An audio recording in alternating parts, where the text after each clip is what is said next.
Hey everyone.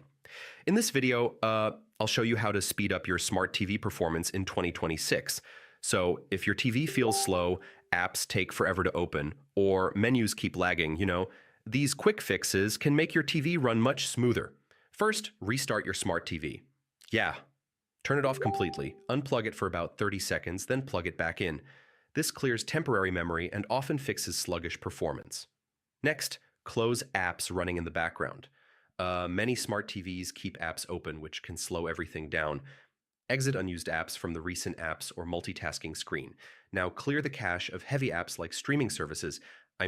Cached data builds up over time and can cause lag.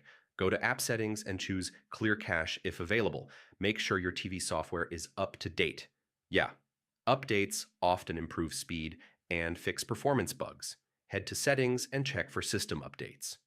If streaming apps are slow, improve your internet connection. Move your router closer, switch to 5 gigahertz Wi-Fi, or use a wired Ethernet connection for best performance. Finally, uninstall apps you don't use. Fewer installed apps free up storage and help your smart TV run faster. And that's it. With these simple tweaks, your smart TV should feel much faster and smoother. Yeah. Quicker menus, faster apps, and better streaming. If this helped you, like the video and subscribe for more easy tech fixes. Hey everyone,